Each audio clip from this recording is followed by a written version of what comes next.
also known as God Play Steps. Once again, I am with Michael, and we have some topics that we wanted to discuss today. But once again, before we start that, how's your week been, Michael? It's been really good. I've been able to do a lot, get a lot of things done, get a lot of things finished, even in my job, in my own household, and everything. So I'm really happy about that. Okay. So it's been a very good week for me. Okay. Yeah, I've been my week's been pretty good. I've been really tired lately because my wife's out of town, and I've been it's been really just me and my daughter. So I've been doing her hair. Actually, got pretty good at that. That's one of those things like on my bucket list. Like, I want to learn how to do hair. So.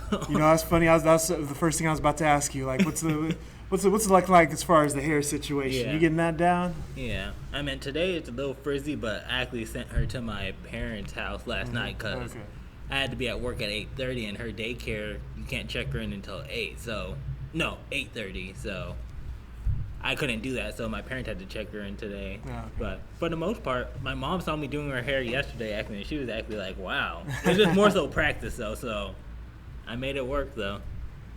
But I mean, it's been pretty good, just tiring. Like, I have other stuff I've been planning to do, like, I need to catch up on this, do this, but as soon as I put her to sleep, I've been knocked out too. Yeah, no, I feel that. As soon as we put our baby to sleep, it's like, you kind of want to do more work, you want to do more, but at the end of the day, you're so exhausted that that's it. You're done. Your day is over. I'll even wake up like at 12 after I put her to sleep. I'm just like, I could still do something. And I'm like, my body just like, nope. I'm like, okay, forget it. Yeah, that's the way it is sometimes. But I mean, that's how it should be, and then especially with fatherhood, because I feel like, and we touched on this last week too. Just fatherhood is so important. That's how come I always make it a point to just be around my daughter, do whatever I can do, because I just want her to know that I'm around, no matter what, and she knows that, and I think that's a huge important thing when it comes to fatherhood and being a father. Yeah, I would say I think for especially as men, we're typically taught to work, and we're taught to work a lot, and we're taught to work all the time, and we're taught to work without stopping. And a lot of times, what begins to happen is we do not spend the time we need to spend with our families because we're too busy working. And it's a lesson I'm personally learning with my own family. And I'm learning how to say no to the people outside the house so I can say yes to the people inside my house. And so that's a big thing I think as men we need to make sure that we're doing. Yeah, it's funny because even last night when I dropped my daughter off at my parents' house, it was like 9 o'clock. She was ready to fall asleep. I was like, okay. And I asked her, I'm like, do you want me to leave or? And she's like, no, I want you to sing me a song before you leave. I was like, okay. And I didn't think anything of it because she knows that Daddy sings me to sleep before I go to sleep. So it's just something that she's like, no, you can't leave until I fall asleep. And some parents may be like, but I got stuff to do. But no, she was my priority. Yeah. So I just like, okay, didn't bat an eye because she knows that I'm here, and she knows that I do love her, and that something that you touched on before, that love that a father gives to their child, is something that she definitely sees. And all I try to do is just emulate Christ, because even when we look at it, Christ never was just like, I'm too busy for someone who came to Christ wanting to seek him. And I always look at it like I just need to emulate that in anything I do, not even with my daughter, just with everyone. And it's just a constant reminder of what we were talking about, what a man should be. But it's crazy, though, because the world kind of says a man should be everything else. An example is we look at someone who became big, and I'm not I'm not saying like, oh, these people are terrible. That's never my thing. But Kevin Samuels, he's giving a new definition of, you're smiling, but he's giving a new definition of what a man should be. Oh, okay. All right. I'll be completely honest with you. He's someone who I do not listen to. I don't. And I make it a point not to. I make it a point not to listen to him, because I think he, like many other men, are caught up in a space of wondering who they are and who we are as men. Mm-hmm. And so we come up with definitions of manhood that may not be 100% correct. But I think at the end of the day, when we think about manhood and fatherhood, we're supposed to be emulating emulating God, mm-hmm. right? That is, God set up the structure for fatherhood, for us as believers and as people. And in which there is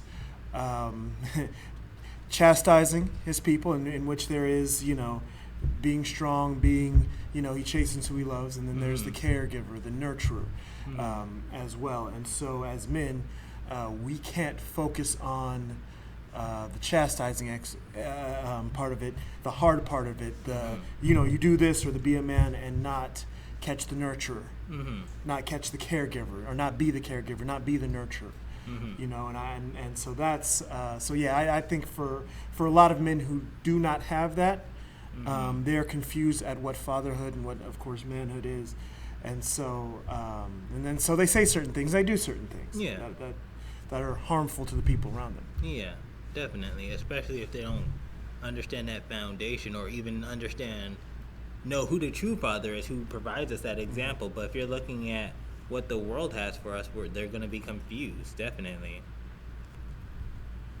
And that's how come like I said, I make it a point, not even, maybe I could just be an example for someone else, but it's not me, but it's God or Christ who I'm emulating. Right.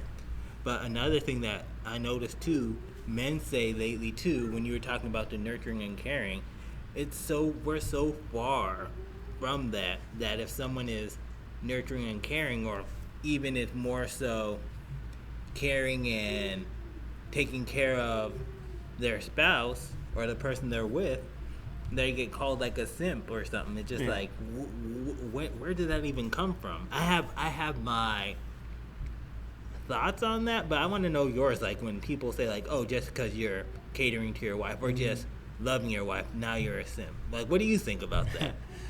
Well, I think a lot of that comes from a fear that a lot of us as men have that we never talk about.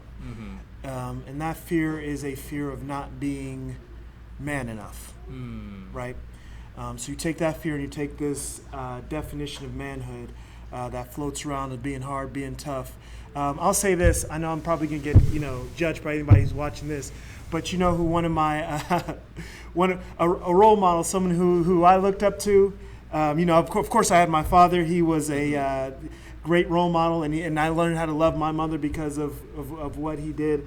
But in the media, I'll say in the media, one of the media portrayals of manhood, you know who that was? John Shaft.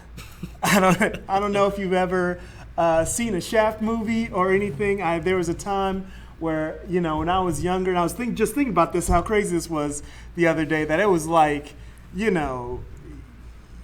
was someone who I admired as a man. We were talking about that fantasy and the reality.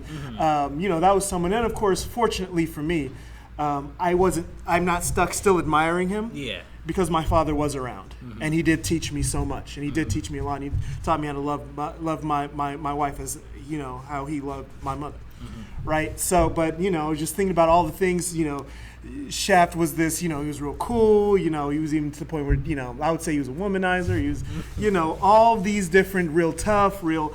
He beat up, he killed all the bad guys and all that, and so these kind of ideas of manhood that may not be correct. I think about how many young men did not have a father figure. But when they saw Shaft or they saw anybody else, saw the rappers of our days and the movie stars and all these, and they did exactly what those men did. And I think there's a fear, right, that we don't measure up to that as men. There's a fear that, we're not as cool and as good with the ladies as John Shaft. We don't have it as many girls as these rappers have, and so on and so forth. And so when we are faced with the obligation of loving our wives as Christ loved the church, as the Bible is submitting one to another, as the Bible says, and loving our wives, we begin to break down. And that fear of not being man enough keeps us from loving our wives the way we should. And so it's a very damaging thing. It's a very hard thing. It's hard especially for I'll say for our black women. Having to have endured that has been very difficult for them. But I think it's super important that we get to the point where we do almost in a lot of ways, our manly duties of loving our wives instead of worrying about how other people see us. Yeah, definitely. And I think you touched on something, the fear, and I think actually we need to go back to this topic too, because I want some women's perspective, because what I'm about to say is what I'm seeing too, just how like this used to be popular. It still is popular where women used to say like, oh, there's no good men, like don't trust men. Men do this, men do that. I think honestly that simp mentality that men are saying now, it's the male version of don't trust any men. But now it's just like don't trust any woman, 'cause especially what I'm seeing in society is now even just women's roles are starting to get all mixed up. Women's roles are now just even in the media, it's starting to push to how men's roles are like, oh, do whatever you want, like don't worry, just do you. Hot girl summer. The definition, if I can remember, is like do what you want, just have fun, don't care what people think. It's just like but that's the same idea that men, that negative aspect that men used to have, or men still have. It's just like, oh, don't worry about people think, don't worry about what she thinks, just do you. And now women are now adopting the same. And society saying like, do it because we're equal. Right. And it's like, it's damaged. Like men shouldn't even think like that. And now we're saying like, oh no, you could do it too. Right. And I think men that are getting hurt are the people who just like, oh, don't let no woman trust you. Don't do this for any woman because they're just going to use you for X, Y, and Z. Which I have seen. I've seen men who are just like, man, I used to be like this, but then this girl did this, and then now they're just like, I don't want to trust any woman, or they're that fear.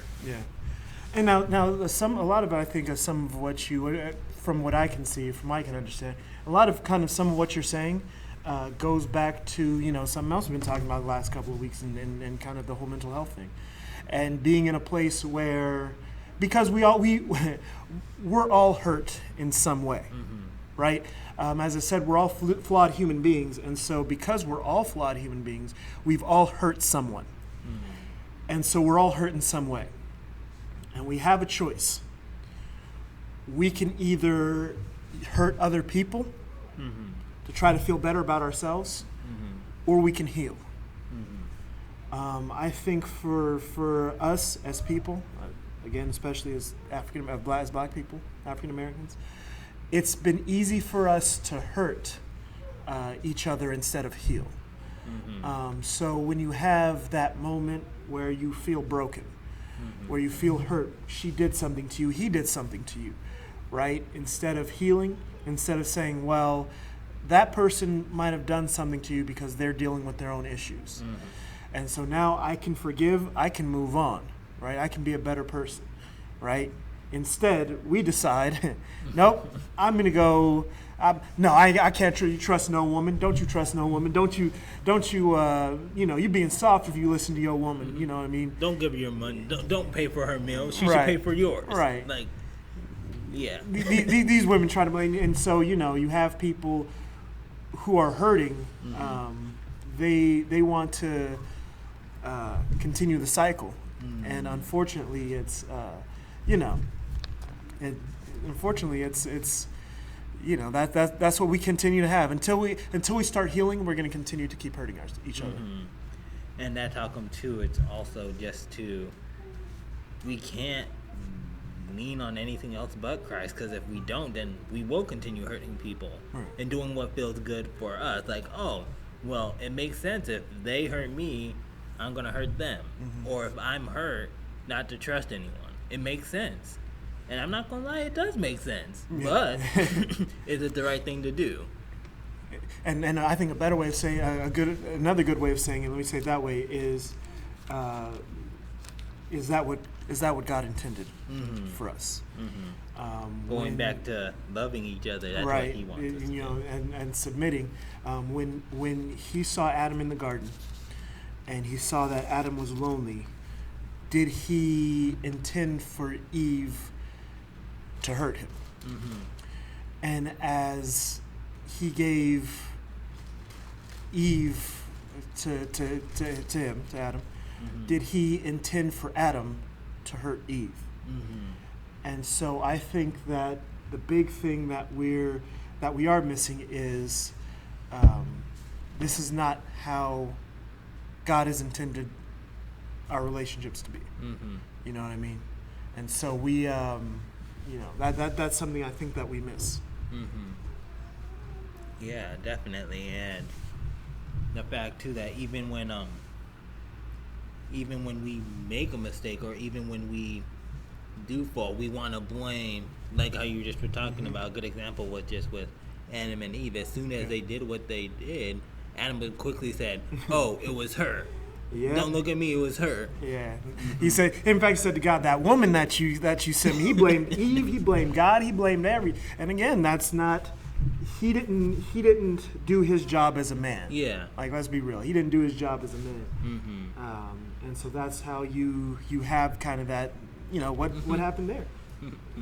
And that's actually a thin line to deal with too. Is just doing your job as a man, especially if you have your spouse or your girlfriend, or if they're trying to tell you to do something that maybe go against God's will. How do you navigate that? Because that's exactly what happened, and there's been multiple times that's happened, and we see men fall in the Bible because of that. Oh yeah. So how do you navigate that as a man? That's a tough question. That's a question I wasn't even thinking about until, but it's a good question for men. How do you navigate that?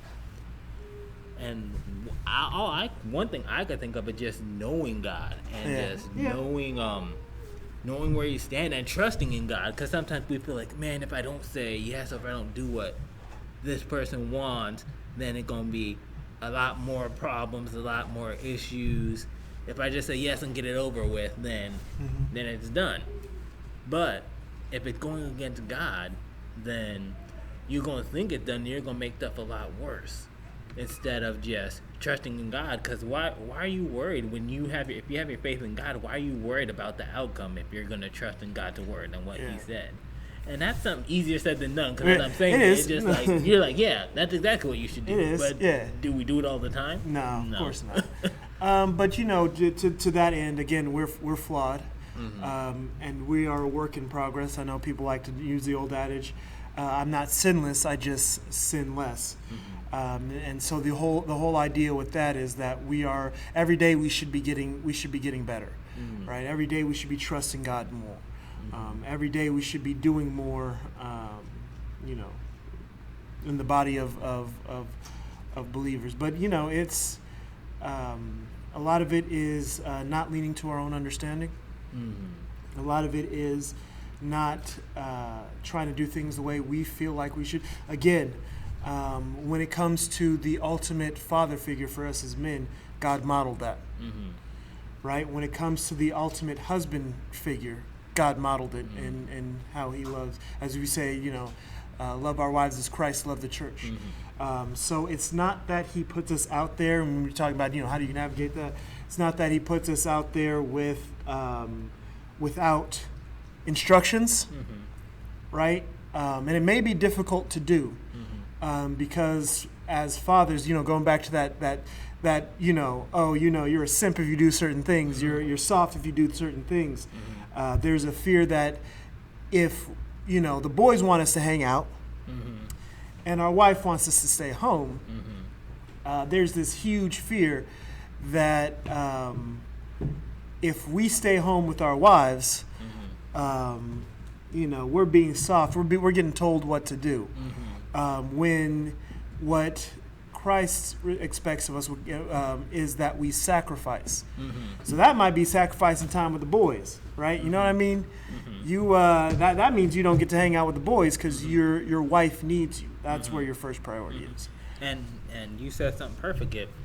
If we gotta if men are supposed to love wives as Christ loved the church, what did Christ do for the church? He sacrificed. He had temptation. He had people saying like, well, if you're truly God's, Satan came up straight to him and just said like, if you're truly God's son, turn this loaf of bread turn this rocks to a loaf of bread, knowing that you're hungry. Just tempting him, trying to say like, oh, I could, if your God's really with you, do this or do that. Just okay, go. Bye. Careful. Bye. Yeah, don't want you to hurt yourself. But, dang, what was this? Oh, okay. So, how Christ loved the church is how we should love our wives, like you were saying. And Christ was tempted. People came to Christ, and people would even say, "Why are you with these people who sin or do X, Y, and Z?" But Christ showed them the love, and that's no matter what. And he would rather spend his time with those people. And people would even question, like, wouldn't you rather be with us? Right. But Christ loved the people, and that's how the husband is supposed to be with the wife. Like, show that love, be with them. And I think as we kind of look at the example of Christ loving, loving the church, I think one of the biggest things that we see here as we love our wives, we have to love our wives patiently, and we have to love our wives. We have to be determined to love our wives, because I could think about just how many times, Jesus sacrificed his life, and just how many times he could have gotten off the cross, but he loved us enough to stay on the cross, and so that's why I think it's pretty. That's something I think as men we do need to do for our wives. I think, in fact, I think it seems to be. I'll say this: I look at my wife, I look at other wives. Seems in service they're much more equipped than we are. We have to think about serving, and we should. For a lot of them. For a lot of our wives, it just happens automatically. So if we need something, they think about it. For us, we got to think about it. We got to take some time and really say, okay. And so for us as men, we should be saying, okay, how can I serve my wife today? I will caution one thing. I know we're kind of something we're talking about how as men we should love our wives. I do want to have one point of caution. If you are being treated, if you are being abused, I'll put it that way, in any form. There is no, whether you're the husband or the wife, there is no obligation to stay within an abusive relationship. But you hit a good point. But for men, what does it look like for a man to be abused? I think we need to sit down and answer that question. I don't think I can answer that question right now. Okay. Because I got some stuff, but go ahead. Okay. Yeah, I do want to definitely hear your perspective. But I think, as we kind of unravel these ideals of toughness, and you got to be a man, because I think for a lot of us, we are taught in a lot of ways to sit in silence when we're being hurt. Is you can't say that you feel like your wife is abusing you as a man, because people look at you sideways like, for real, like your wife, you letting your wife abuse you? Come on, man, you soft, you weak, you this, you that. So I think that we have we have this mindset that says, we can't talk about that kind of stuff, and so I think we should. We should actually. This is something we should study, and I think this is something we should pay close attention to. Yeah, and I think okay, give me a second, Mama. I think with abuse, one thing to look at is my mind just went blank, is um with men, because everyone could point out how a man could abuse a woman, but for how a woman could abuse a man, a lot of it could be verbally. Yeah. Like, oh, you let your wife talk to you like that?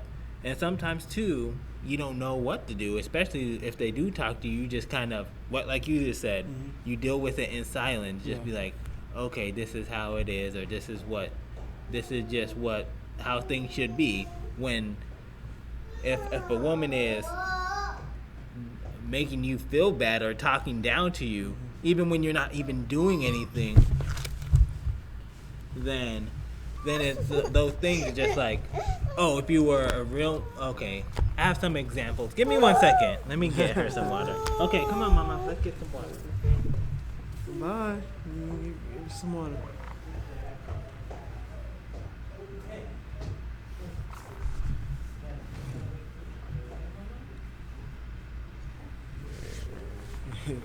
I love the joys of fatherhood, right? And you gotta, when your children need you, you gotta be able to do what you need to for them.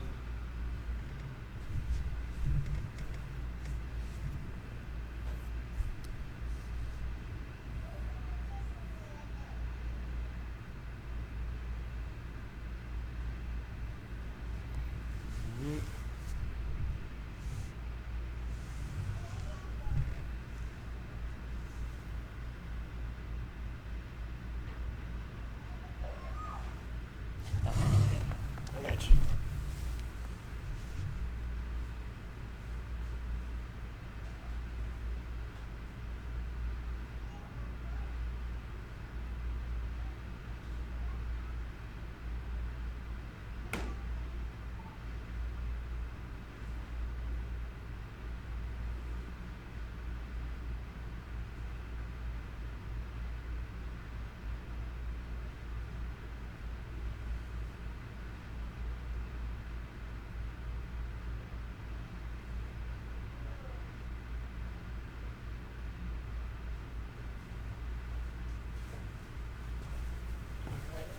Yeah.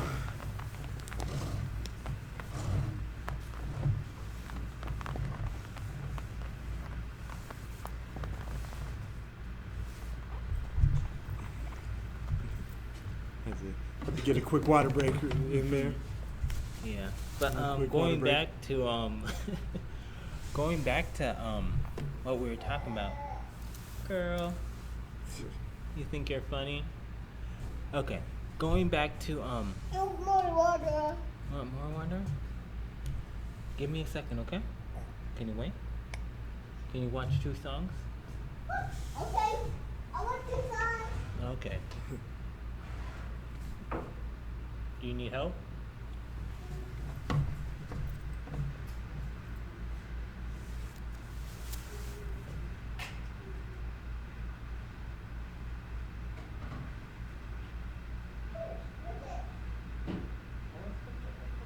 One more. I'm open this. Yeah. But going back to, actually before that, a perfect example of fatherhood and just I mean, I could have stayed and did this and told my daughter to wait, but that's a Right. perfect example of knowing the needs and just catering. And I could have waited, but and this is for just any parent to just. If I would have waited, it probably would have escalated. Sometimes you just gotta pick your battles, whether it's in marriage or just even dealing with children, because it's just like. And this is why I tell in counseling, I say a lot of times to just pick your battles, because it's just like, oh, she's crying for water. Okay, I'm gonna give her water. Some parents will be like, oh no, you gotta wait. And it's like, obviously she was thirsty and it's hot, so just like, okay. And then if someone has an issue with it, just like, why do they have an issue with it? That giving my daughter what she needs. And actually, that even goes back to the church. It's just like, why? Because it happens. Why did people have issues when Christ was healing people?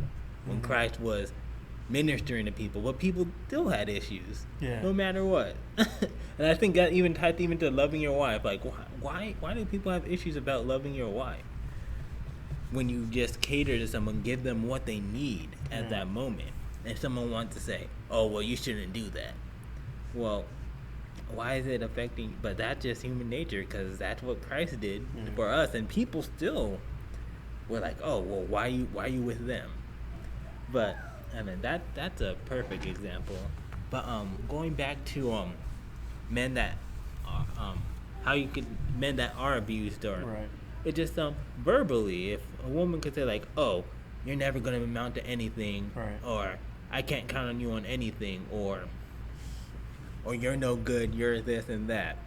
As men, as most men, those hurt, and those, and sometimes too, what women can do and will do, well, not all, but like someone who is abusive, they will say all those things where we start to believe it. It's just like an abusive parent. If an abusive parent says like, you're no good, you're this, you're that. Well, self-fulfilling prophecy. Yeah. And then for men, women who, if they're in a relationship with a woman, it's a self-fulfilling prophecy also. And then just like, and especially if men handle things in silence, it's just like, oh, she says this, oh man, well, I guess this is what I am. I guess I am like my dad, or I guess I am a bad father, even if it's not true. Right. And the biggest thing too, I want to tell some of you young adults who have grown up with moms who do that. Yeah. Who you never really understand. It's just like, oh, no, that's not true. God tells you who you are. Don't let anyone tell you who you are.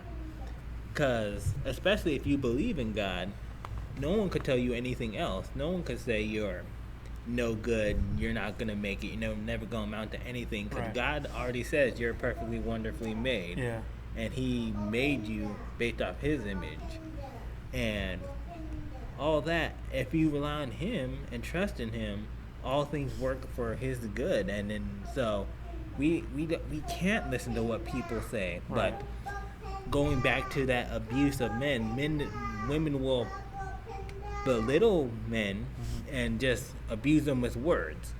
As men will be more so aggressive. With physical violence, physical violence.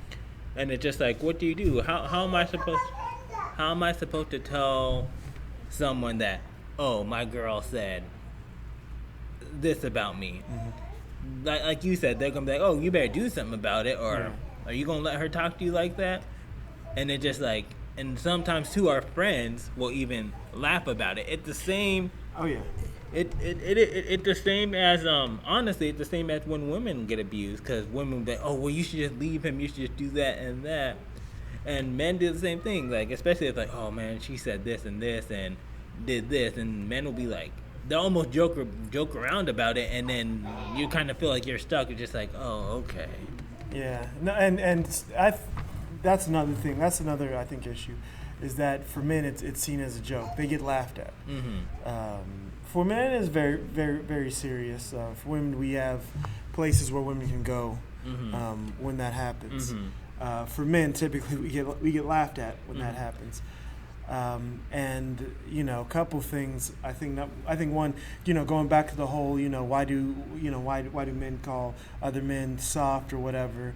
A lot of stuff, a lot of the issues. I think that you touched on it, that men face come from how our mothers see us. And some of it too is like I was saying, some of the stuff that they go through, and they go through it in silence, so they don't tell you what they went through. But if they see someone getting mistreated, or kind of looks like it, and kind of like, oh, you're pouring into this person when they're just using you for money or for whatever. And that's another way men are abused too, is they get used because, oh, I need you to work, I need you to do this, I need you to do that. And the women will, and I'm not saying all, but once again, someone will just sit back while the men do all the work. And now when you see it, just like, especially men who's been through it, just like, oh, don't let any woman sit back. If she ain't working, you better not pay for anything. and one of the things, like, once again, like, if you went through it, I get it. But I also think the other I think caveat there is because if you're not willing to grow together, right, that's kind of a red flag. So even if there should be kind of this reciprocity, this equal nature in marriage, right? So if she says, I need you to work 2 jobs, and this is something I've been talking to friends about. If she says, I need you to work 2 jobs to her husband, then okay, she's concerned about him providing, and so maybe he should work multiple jobs. And on the other hand, if she decides not to work, if they decide together not to work, then she should be doing her part, right? Vice versa, right? And I know this happens a lot to men, because I think our worth a lot of times is dependent on what we do for a living. And it's unfortunate because our worth shouldn't be dependent on what we do for a living, but it is. And so it hurts men who are out of work. So they have a very difficult time,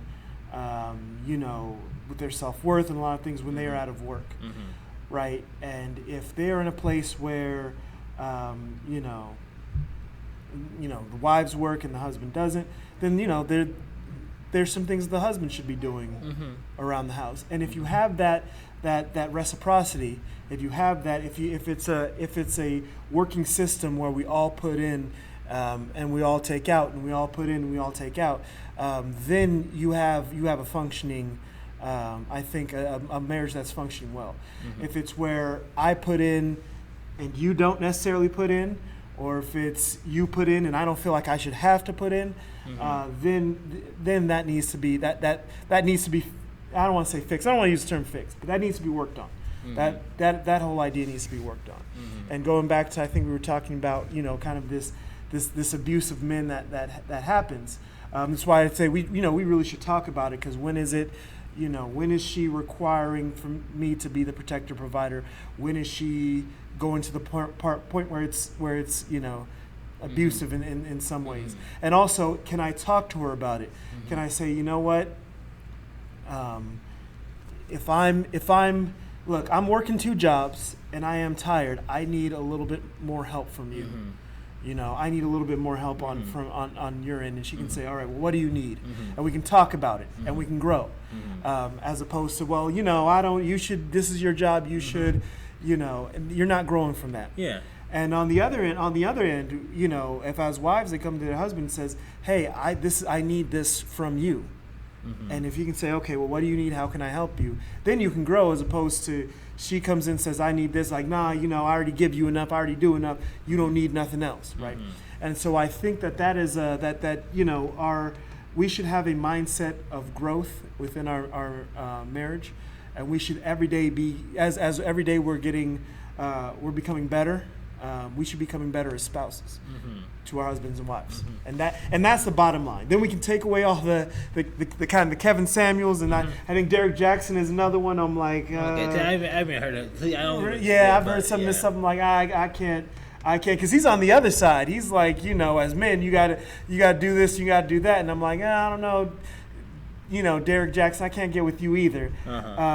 It's the best way someone put it. I forgot where I heard it from, but someone said the best, if you want to be Christ-like, it doesn't matter on which side you are, get married, because then it's just that sacrifice, that patience, that love, like if you really want to be Christ-like, get married. But when they said that too, I was just like, really? And then now I'm just like, yeah, that is true, right? Because it's just like, it's that patience, that And every day you should be growing every single day, right? You should be getting better as a husband. You should be getting better as a wife every single day. And you should be listening to your husband. You should be listening to your wife every single day. And that's the only way you can you can grow. And the other part is, I think because I don't want to throw shade to anybody who listens to Kevin Samuels. I don't want to throw shade to anybody who listens to or anybody else out there. But I think one of the important pieces that we want to make sure we don't miss is seeking wise counsel. Right? Seeking wise counsel. Going back to, oh, well, you let your woman do this, you let your woman do that. Like, look at the dudes who are saying that. Is that wise counsel? Right? Oh, you better not let your husband do this. You better not let your husband. You need to tell him what. Is that wise counsel? And I think that's I think that's the bottom line. You know, if you want to listen to Kevin Samuels or Derek Jackson or any of the other, I don't know too many of them out there. Sorry. Yeah, I don't know. But if you listen to them, you know, ask yourself, is this wise counsel that I'm listening to? And the best way I've always thought about wise counsel is just someone who's wise only shares their wisdom when they're asked. They don't go show everyone in the world, like, look at the wisdom I got. Which some Kevin Samuels and, like you said, Derek Jackson. Yeah, it sounds like that's what they do because they're on YouTube. They want to show everyone, look at the wise counsel I have. But a wise person keeps to themselves and just like, I only share my wisdom when it's called upon. Because if I share my wisdom and continue it, then people are gonna. Someone who's wise is gonna know, like, they're going to misinterpret my wisdom, or if I'm not speaking directly to them, they could take it however they want. But if you come to me just seeking this, then I'm only going to share it when it's called upon. Because even Christ, he didn't go around like, because that's actually what the Pharisees did, is look at me, look what I have to share. Christ just went along with it. If someone had something, he would share. He shared a couple times, he had a purpose to share, but most times he just went on his way, and people gathered around him, seeking him. He didn't go seek people and say, look at me. Right. No, people. And you know, there are scriptures, as the Bible says, you know, you'll be casting your pearls before swine. You know, sometimes people, you know, don't always understand. In Proverbs talks a lot about, you know, if you, you know, kind of chastise, or if you kind of talk to a wise person, they'll thank you. But a fool will be angry with you if you try to tell them. So sometimes you don't, you know, you just say, hey, you know, I'm not going to go around telling everybody what I think. You know, you should all know, you know, if you come to me, I'll tell you. I'm not going to cast my pearls before swine. And I think a lot of, even as Jesus says, you know, when you're fasting, do not fast as the hypocrites, or if you pray, do not do it as the hypocrites do. And, you know, they wear the sackcloth and cover themselves in ashes, and they look real sad and pitiful and pathetic, and oh, woe is me. Or when they pray really loud, and come on, we all know somebody who does all that. And so, you know, I think we do need to be very careful as we are, you know, and I'll say even with this podcast, right? As we're just putting it out there. If you if you choose to take what you take from it, great. If you don't, you know, that's fine.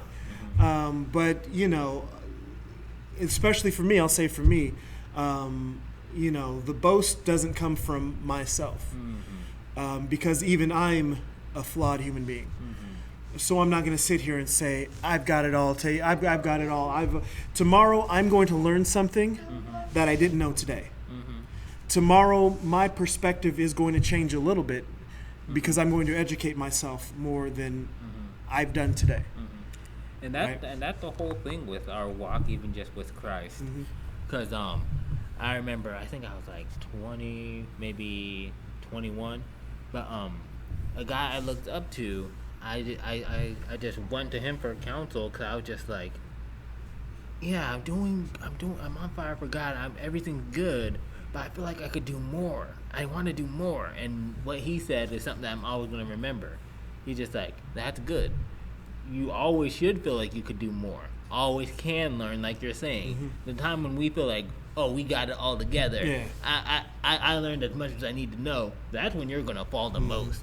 Is because when you think you got it all together, I mean, we never do. So if you get to that point where you think you have it all together, that's when you need to start worrying. Because we always can learn, always can get better. And I pray I have the humility to, you know, when I'm wrong, to be able to say that I'm wrong or that I'm incorrect. You know, I you know, of course, God's working, or should I say, I'm trying to get better every day by submitting to God. So I can get better every day at these things. But I think that's one of the big things, one of the bottom lines, is that we have to make sure that we know we could constantly get better. So even with this, again, I don't want to say any of those relationship gurus are completely wrong, and I'm completely right, and I know and they don't. I never want to say that. Yeah. But I want to give kind of the insight that I've learned, and to be very careful that if you listen to certain podcasts, you listen to certain people, you should ask yourself, am I seeking wise counsel? Or am I listening to something that's going to make me feel good? Yeah, and it goes back to all we're trying to do is just give you just the biblical advice that helped us out. So we learned from stumbling, from making mistakes, and now we just learned. So that's how come it's so important, or we feel the need to share. It's because we learned, and we don't hate anyone for it. We're not talking down to anyone. We just learned to love them, and it just, how do you love someone? That's exactly what we're teaching you, or trying to teach you, because we're just trying to show you how God loved people. Yeah. And even though people do things, we're not gonna look at them any differently. But there's a lot on that too. But another thing that I wanted to talk about, because we kind of went deep, but I wanted to talk about with just the stresses of life and everything. I want to talk about just something you just, like, Michael, what do you do just to relax, the downtime? Because I think sometimes too, when people look at Christians or people who are walking with Christ in general, they think like, oh, they don't have any fun. What do they do for fun? So actually, that's the question I want. What do you do for fun? What do you do to relax? That's something, as being a Christian for most of my life, that's the big thing that people kind of ask or question, like, oh, what do Christians do for fun? We do a lot of things, right? We hang out, we talk. A lot of times, the fun you have doesn't always depend on what you're doing, but sometimes it's the company you keep. You know what I mean? I've sat down, talked to people, and had a really good time. We didn't have to do anything, right? We didn't have to go anywhere. And so for me now, learning, I don't need to go anywhere. I don't need to do. Now I'll say this: I love playing games. I'm competitive. Some people might say too much. I'm too competitive. I would disagree. I don't know. Let's play spades or. Oh man, that's you. I don't like to lose. I don't like to lose, so I'm gonna play. Maybe they are right. I'm thinking back again. I'm learning to submit in my spades game. Two sons. I'm two sons. learning how to be a little more peaceful in my spades games. I'll admit that. But yeah, I try to that's probably the biggest thing. I try to, more than anything. Another thing that's I think important as far as relaxing is sometimes for some of us just not doing anything. I think for a lot of us, our days are filled with, we have to do something. We have to, even to relax, we have to do something to relax. We have to go somewhere to relax. We have to play games or do whatever to relax. Sometimes relaxing can be something as simple as just chilling. You know what I mean? I'm learning to spend time with my family. Watching, my daughter grow is a very interesting thing, right? Are you gonna put those on my head? What are we listening to? Nothing. Nothing? Yeah, that's nothing. You gotta give me something to listen to. While you're waiting for your water, you gotta give me something to listen to. Are you giving me the microphone? Yeah.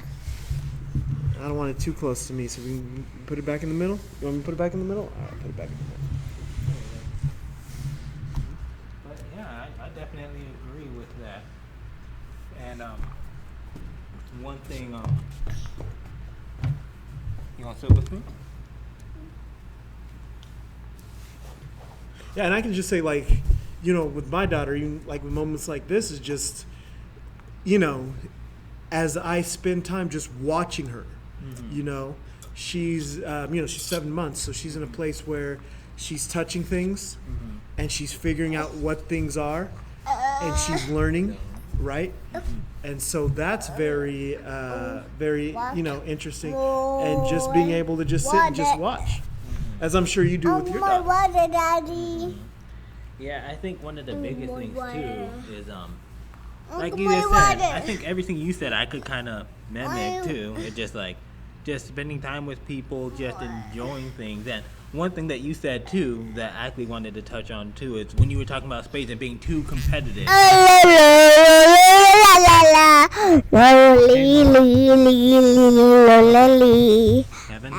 look at me. Hey, look at me. We're almost done, okay? Welcome. We're almost done Where? with this. Um, But one thing I wanted to touch upon is actually when you brought up, like, for example, Shaft. It's just like and you were even talking about like Kevin Samuels and Derek Jackson.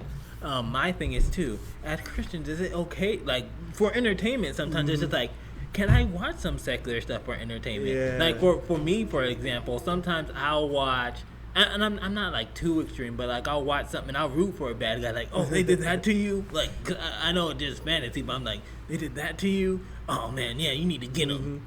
Cause I'll feel for them. But like, I'm not like that. But just like something I just do for fun. I'm not like malicious or anything. It's just like, me personally, and I want your opinion after this. I don't think there's anything wrong with it. It's just like me being goofy, like, oh, rooting for the bad guy, like, oh yeah, get her. But just like, I'm never gonna do that. Like, really, like, when I dissect it, I'm like, no, that's not right. But sometimes, like, I could have fun and enjoy it without indulging in that and being like, that's what I want to do, or saying like, yeah, everyone needs to be like that. But I can enjoy it, and I think that's another thing where people kind of have a hard time understanding it. Just like, oh, can I watch this movie if for, let's just say this, if they have a cuss word?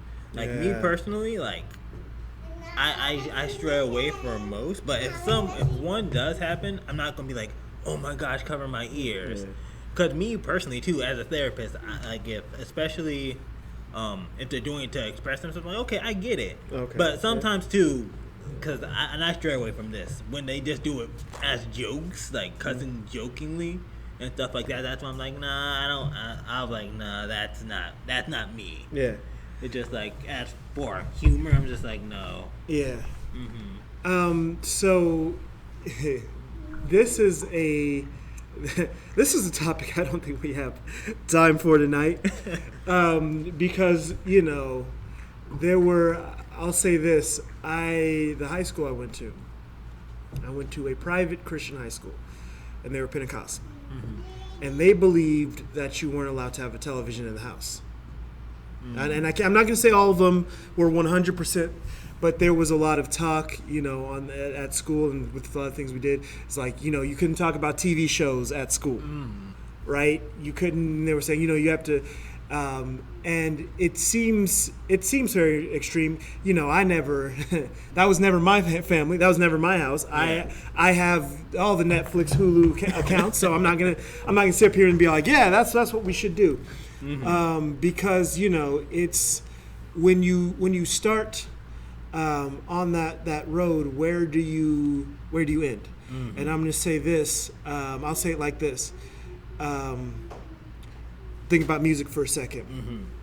It's very easy for us to say you should never listen to Snoop Dogg, right? That's easy. Snoop Dogg. Nobody should ever listen to Snoop Dogg. Snoop Dogg's, bad or and all that kind of stuff. And so that's easy. But what about Michael Jackson? Should we ever listen to Michael Jackson? And you're like, oh, well, that's not that bad. I say that because I was playing Just Dance with my stepdaughter, my older daughter. We were playing Just Dance, her, my wife, and myself. And I've never read the lyrics to Blame It on the Boogie. Oh, okay. I never, and I'm gonna mess it up. He says this. Oh man, I'm gonna mess it up. He says something like, this nasty boogie's caught me something, and he says the devil's gotten to me in this dance. Right? Those lyrics. I was like, wait a minute. Like I've heard this. I've heard blame it on the boogie. Don't blame it on sunshine. I can sing the song, right? And I never really listened to it, and then I listened to this lyric. I was like, wow. So do I need to throw all my Michael Jackson away? Can I not listen to any Michael Jackson? Right? And so that's when it becomes very difficult. And I think for us, I think for each of us, it's something we should take to prayer. Right? What does the music do to us? So really there's some songs, some rap songs, some hip hop songs that you listen to it, your demeanor starts to change. And a perfect example, like you were talking about Snoop Dogg, but a perfect example would be Eminem, especially his old stuff. Yeah. I mean, like if you just listen to it, you'd be like, oh, should we listen to that? Right. But I'm maybe you're gonna be shocked, but when you listen to it, it's for people who went through the stuff he went through, going back to that abuse and stuff like that. It's therapeutic. That maybe just need like, oh yeah, I feel what he felt because I relate to him. And I'm not gonna say like, oh, those people are going to hell, they're heathen because no, I'm not. They're just doing it because it's like they relate to him. Like, and the thing about God too, I remember someone said this too. I think it was on KSGN, but a guy was just like, he got mad at God because all this stuff happened, and he said like he was swearing at God, and God was like, this is the first time you ever talked to me. I'm listening. Yeah. Like it doesn't matter, like, but I'm not saying go do that, but I'm just saying God, it's just like there's it's a very thin line with things that people think is acceptable, and I'm not saying like go ahead and do all this stuff, but it's not condoning it. God knows your heart. That's the thing too. It's just like, well, I think it's really interesting when you read the Psalms. And you see David was a man after God's own heart. Right? David wrote a lot of the Psalms, and you hear him pouring his heart out in the Psalms. You hear him almost at sometimes angry at God, and so that's what God wants, our honesty, right? He knows if you're honest. I was about to say he already knows if you are mad at God right now. You cannot hide that from God. God already knows that. So why not be honest? Why not come forward? Because that's when the healing begins. That's when, like in the Psalms, it's my enemies are against me. They stand up against God. Where are you? What's the oh man, I'm drawing a blank on which psalm it is. My God, why have you forsaken me? Right, and then on the other side, you are Lord, you are God, you are. When you have that moment of healing. Right, and so for some people they need that moment of healing. Now it's not. I'll say it's not always good for Christians for us to indulge in certain things. If you were angry and you listen to Eminem, and you've come to Christ, and so now it's time for you to put the Eminem away, because that's going to take you back to who you used to be. That's going to take you back to the anger. That's going to take you back to the fights. I've heard people say, they went to their high school reunions years later after they've come to Christ, and they were taken back into this place where they used to be. So, I would say, going back to that conversation, should we listen, should we watch certain things? You have to know who you are. And you have to know where you stumble. Where your stumbling blocks are. So if you can't watch something, you can't watch something. And each thing is different for someone. Someone could be able to watch something and be perfectly fine, but when music plays, that's a different story.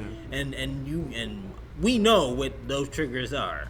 Right. So, and each person is different, but it's one of those things. It's not like, my biggest thing is I just want you guys to know, it's just like, just because you watch something, it doesn't mean you're gonna go to hell. Because it's not something we talk about.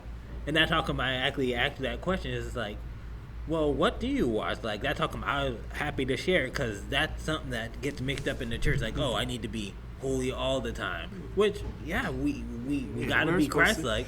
But it's just like, can I watch this? I mean, Christ, when he sat down with people who people thought, why are you sitting down with drunkards and prostitutes? And we talked about this already. Right.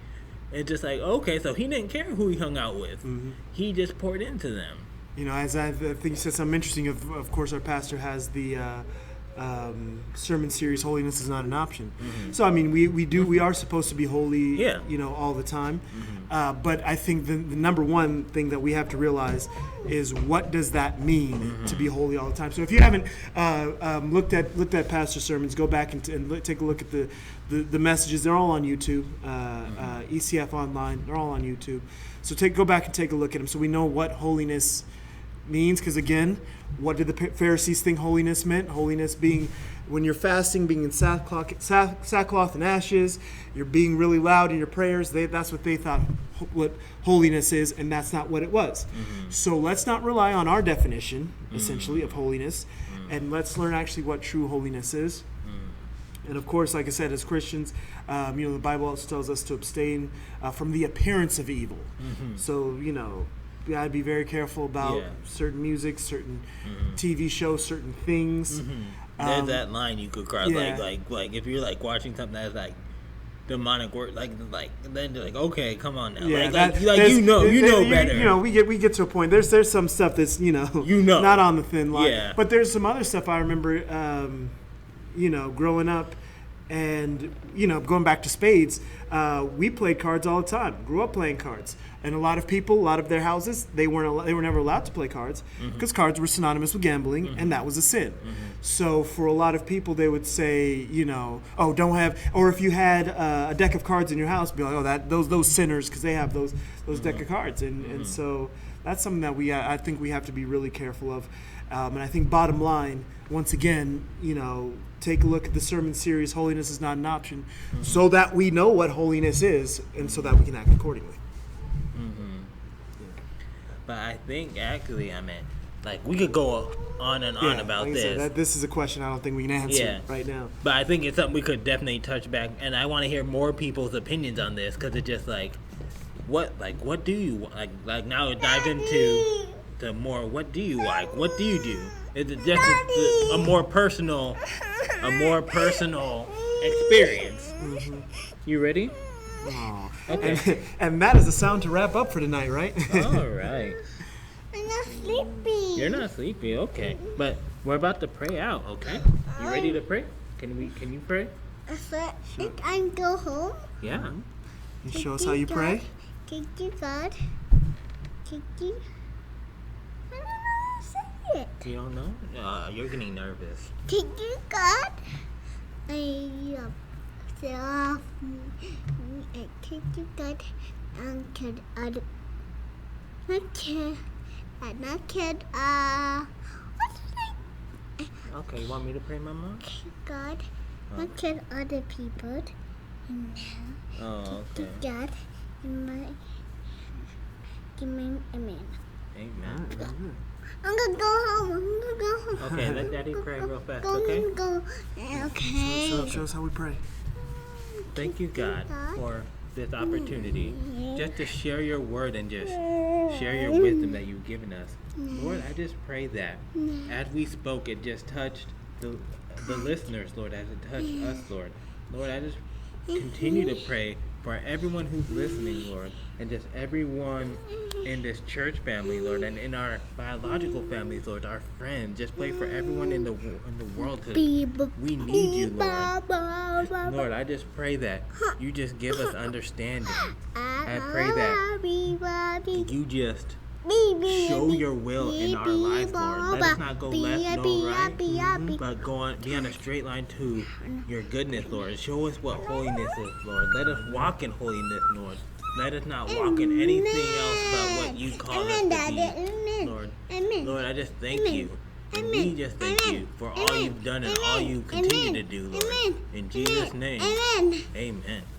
I say the time. Okay. And go home. You want to say bye? Bye.